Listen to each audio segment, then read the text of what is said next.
నమస్తే. ప్రస్తుతం మనతో పాటు సీనియర్ జర్నలిస్ట్ జగదేవ్ ఉన్నారు. ఆయనతో మాట్లాడదాం. నమస్తే సార్. నమస్తే అమ్మా. సార్, ఏపీ ప్రభుత్వం అంటే కూటమి ప్రభుత్వంలోకి వచ్చిన తర్వాత వాలంటీర్ వ్యవస్థని కొనసాగిస్తామని చెప్పేసి పవన్ కళ్యాణ్ అన్నారు. అలాగే ముఖ్యమంత్రి అన్నారు. కానీ ఇప్పుడు జూలై మాసంలో పెన్షన్లు పంచే దగ్గర సచివాలయం ఎంప్లాయీస్నే వాడుకున్నారు అని చెప్పేసి కూడా విన్నాం. అయితే ఇప్పుడు వాలంటీర్ వ్యవస్థ ఉన్నట్ట లేనట్ట? అంటే ఆగస్టు మాసం కూడా దగ్గరకు వస్తుంది. మరి ఎలా ఉండబోతుంది అంటారు?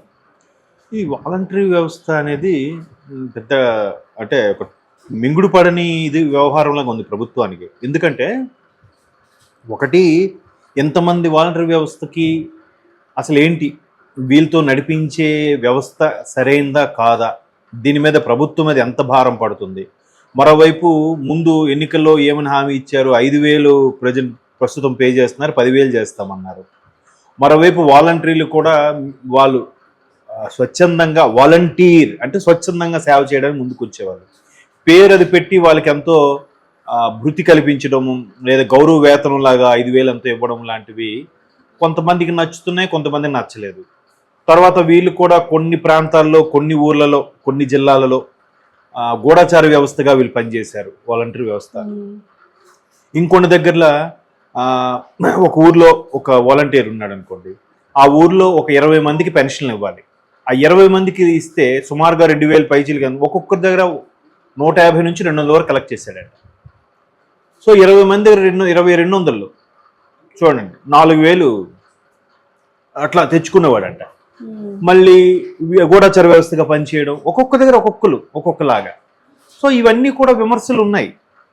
మరోవైపు వీళ్ళు మేము లైఫ్ ఇచ్చిన వాళ్ళు మీరు మా కోసం పనిచేయరా అని గత ప్రభుత్వంలో వైసీపీ వాళ్ళు ఎలక్షన్స్ టైంలో బలవంతపు రాజీనామాలు చేయించారు. కొంతమంది మూకమ్మడి రాజీనామాలు చేశారు, మా జగనన్న మాకు అవకాశం ఇచ్చాడు అన్నట్టుగా. అదే టైంలో జగన్మోహన్ రెడ్డి గారు కూటమి వాళ్ళు ఎలక్షన్ కమిషన్కి కంప్లైంట్ ఇవ్వడం వల్ల ఎలక్షన్ కమిషన్ వాలంటీర్ వ్యవస్థని ఆపితే వీళ్ళు కావాలనే టీడీపీ మీద ఇంపాక్ట్ పడాలని పెన్షన్స్ ఇవ్వడం మానేశారు. కావాలని కొంత డిలే చేశారు, మనం చూశారు. వెంటనే కోర్టులో కేసు కూడా వేశారు వైసీపీ వాళ్ళు. వేస్తే కోర్టు ఒకటే ప్రశ్నించింది, ఇది మరి చుట్టుపక్కల రాష్ట్రాల వాళ్ళు కూడా పెన్షన్లు ఇస్తున్నారు, ఇటువంటి నేపథ్యంలో వాళ్ళకి వాలంటీర్ వ్యవస్థ ఉందా లేదా, మరి వాళ్ళలా ఇవ్వగలుగుతున్నారు అంటే వీళ్ళ దగ్గర ఆన్సర్ లేదు.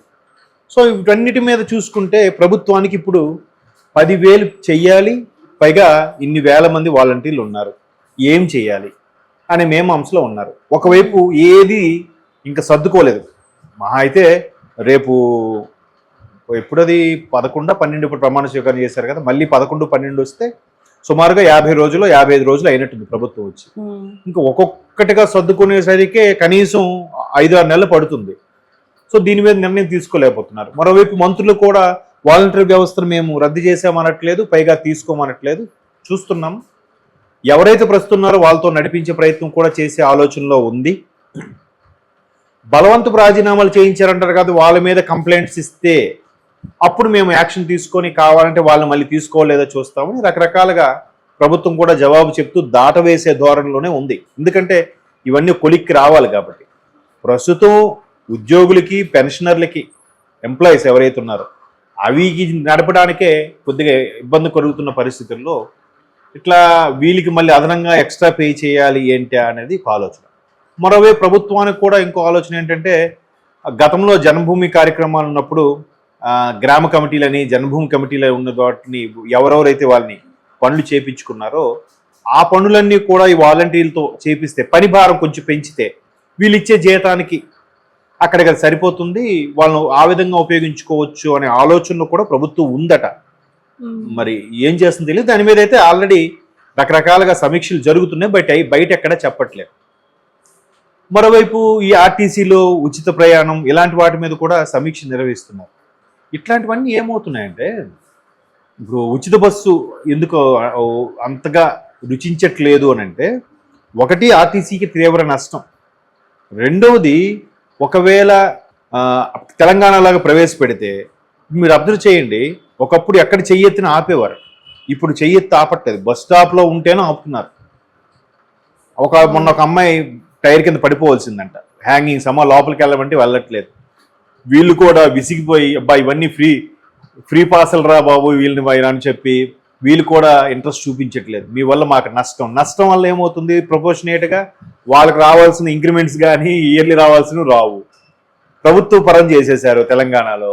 ఇక రకరకాల వీటి మీద ఉద్యోగుల్లో వస్తువులు కూడా ఏంట్రా ఈ ఫ్రీ పెట్టడం కాదు కానీ వీళ్ళు ఊరికే తిరుగుతున్నారా అనే ఫీలింగ్తో చిరుబుర్లాడడం, చిరాకు పడిపోవడం ఇట్లాంటివి కూడా జరుగుతున్నాయి. సో అలాగే తెలంగాణ లాంటి పరిస్థితి ఇక్కడ కూడా అయితే ఏంటి, లేదా ఇప్పుడు తెలంగాణలో కూడా ఫ్రీ అన్నారు, ఒక పల్లి వెలుగులు సిటీ బస్ వరకు పెట్టచ్చు కదా, అన్నిటికీ ఇంప్లిమెంట్ చేశారు. ఏదో సూపర్ లగ్జరీ తప్ప మిగతా అన్నిటికీ ఇంప్లిమెంట్ చేశారు. అది ఎంతవరకు కరెక్టు అనే ఆలోచన కూడా ఉంది. ఇప్పుడు గ్యాస్ సిలిండర్ 500 అంటున్నారు, తెల్ల రేషన్ కార్డు ఉన్న వాళ్ళకి గ్యాస్ సిలిండర్ 500, లేదా సంవత్సరానికి మ్యాక్సిమం 8 సిలిండర్లు వాడిన వాళ్ళకే 500, ఇట్లా ఏదో సవరణ ఉంటుంది కదా, టర్మ్స్ అండ్ కండిషన్స్ లాగా.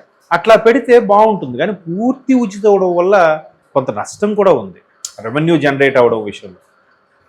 సో ఇట్లాంటివన్నీ చుట్టుపక్కల రాష్ట్రాల్లో ఉండే పథకాలని బేరీజ్ వేసుకొని కంపేర్ చేసుకొని ఏం చేద్దాం, వాట్ ఈజ్ వాట్ అనే ఆలోచనలో ఉండడంతో వాలంటరీ వ్యవస్థ అనేది ఒక కొలిక్కి రావడం లేదు. అది కూడా ఇంకా పూర్తిగా 2 నెలలు అవ్వలేదు. మొన్న ఎప్పుడు మంత్రి సుభాష్ గారు కూడా చెప్పారు, మేము నడిపించే ఆలోచనలోనే ఉన్నాము, బట్ ఇంకా నిర్ణయం తీసుకోలేదు. ఎవరైతే రాజీనామాలు చేశారో వాళ్ళ గురించి నేను చెప్పట్లేదు, ప్రస్తుతం ఉన్న వాళ్ళకి మాత్రం చేయాలనుకుంటున్నాను. మేబీ మీరు అన్నట్టు మే, జూన్, జూలై అయిపోయింది, ఇప్పుడు ఆగస్ట్ కూడా వచ్చేస్తుంది. వీళ్ళు ఇంకా మినిమం జీతాలు లేకుండా ఉన్నారా ఏంటి. ఇంకోటి ఏంటంటే వాలంటీర్లకి అసలు పని పెద్దగా ఉండేది కాదు. నెల మొదట్లో ఎక్కువగా పని ఉండేది, పెన్షన్స్ అవి ఇవి తప్పితే మధ్య మధ్యలో ఎవరికైనా సర్టిఫికెట్లు అయితే వీళ్ళు హెల్ప్ చేసేవారట. దాన్ని ఇంకా అన్ని రకాలుగా వాడుకునే ప్రయత్నం, అన్ని రకాలుగా ప్రభుత్వానికి అండగా ఉండేలాగా, సచివాలయానికి గ్రామ పంచాయతీకి కూడా అనుసంధానం అయ్యేలాగా వాలంటరీ వ్యవస్థని ప్రతిష్టాత్మకంగా తీసుకొని దాన్ని స్ట్రాంగ్గా చేయాలని చూస్తుంది. మరి అది ఇంప్లిమెంట్ చేస్తారా, లేదంటే ఓవరాల్గా 10,000 జీతం అంటున్నారు కాబట్టి దీన్ని అట్లా ఇంప్లిమెంట్ చేయడంలో ప్రాబ్లం అవుతుందా, మళ్ళీ ప్రభుత్వ ఖజానా మీద, బడ్జెట్ మీద భారం పడుతుందా అనే దాని మీద మల్లగుల్లాలు పడుతున్నారు.